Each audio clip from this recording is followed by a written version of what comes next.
Hey guys, welcome back to the shop. So, you want the absolute cheapest chisel made? Well, I found it for you.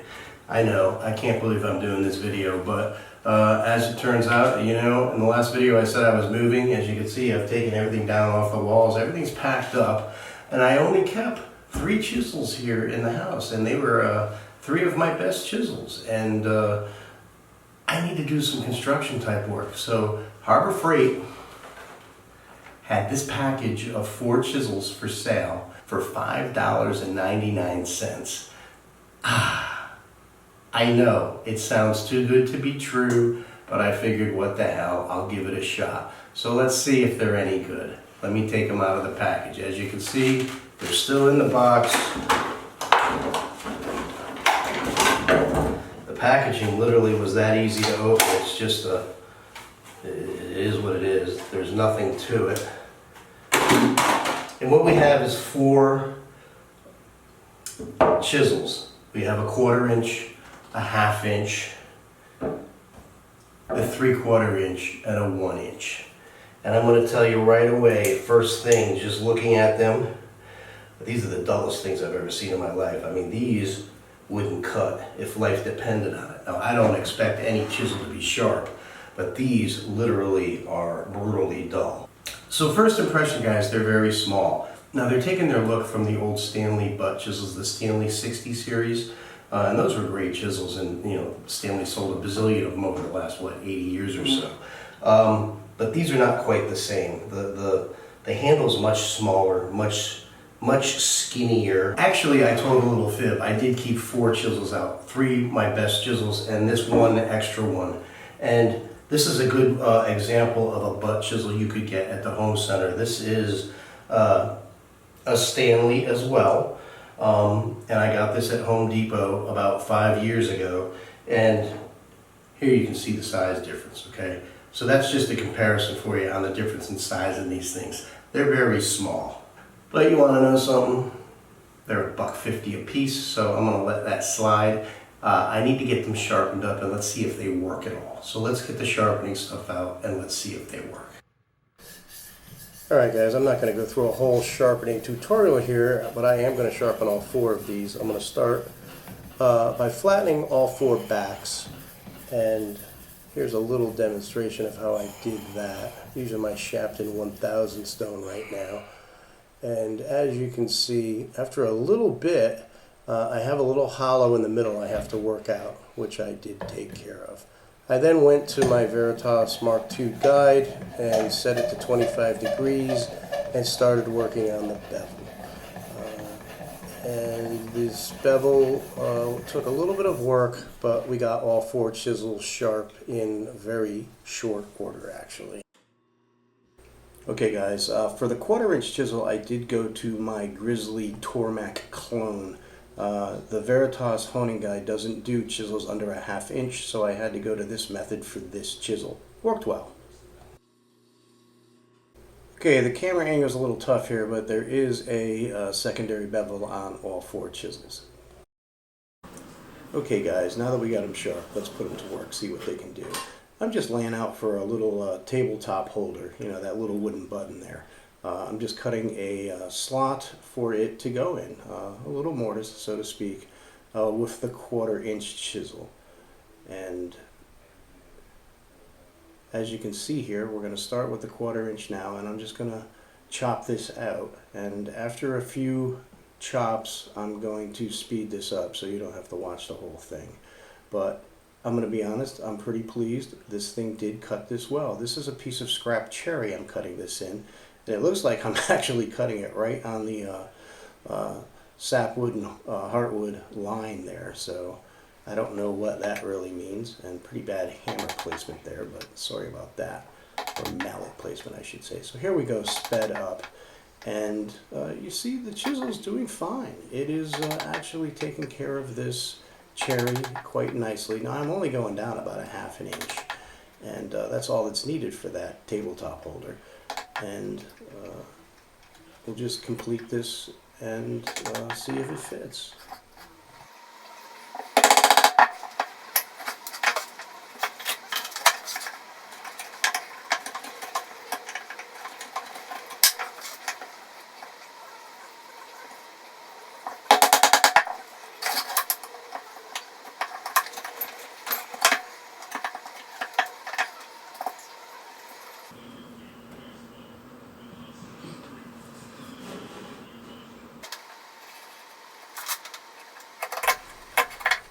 Okay guys, I'm doing some quick layout work here to install a hinge.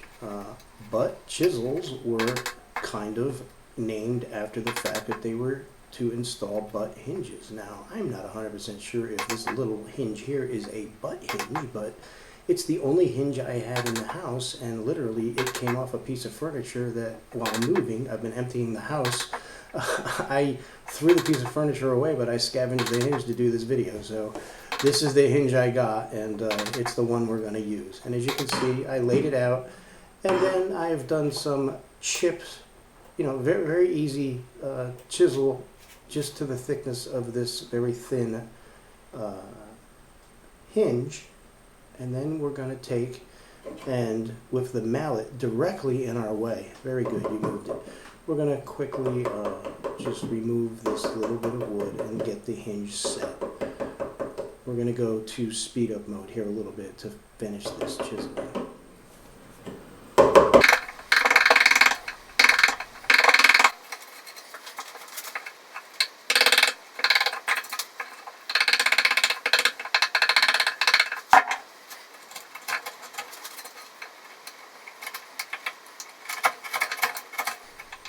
Okay, unfortunately for the next 10 seconds or so I kind of put the mallet right in the way. But as you can see, I'm doing a final cleanup here. I'm just kind of pairing with the chisel without the mallet just to get the area flush and smooth so I can put the hinge in.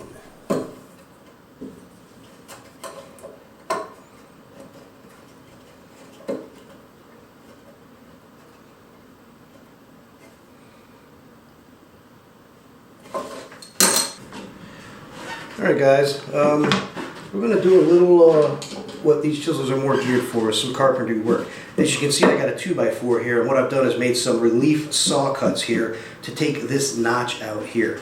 And I'm going to give the chisel a little strop. We've been using it now for a little bit. Let's give it about 10 pulls just on the micro bevel.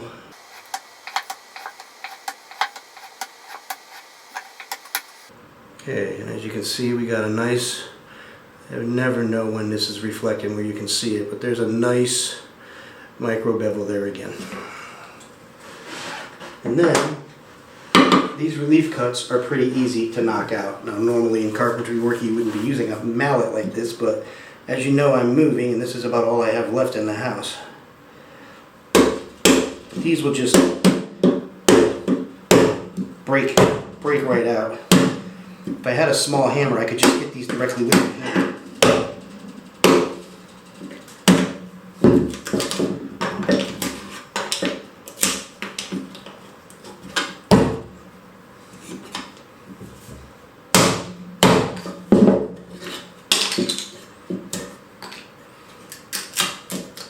And there we have it. That's most of the work. The saw does a lot of the work, but we need to make this nice and smooth. And guys, this is where this chisel and I don't get along all that well. I mean, it's sharp enough and it's paring nicely here. It's actually cutting nice. You know, we just stropped it. But it's so short, my hand is already here. There's no room to pare. My knuckle keeps banging into this board, if that makes sense. If I had a longer chisel, you know, something that was out here but the blade was touching, my hand would be away and I wouldn't be banging into it. But this, I literally have to be right up to it. And unfortunately, it's just a little uncomfortable. I mean, I'll be honest with you. It's doing the job. Looks like I went a little too deep.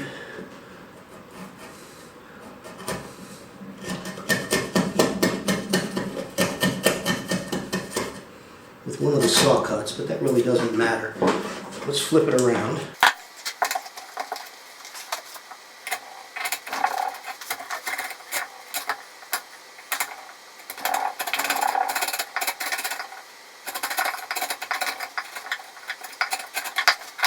Okay, that's, you know, for a 2x4 to wedge another 2x4 in there, that's good enough.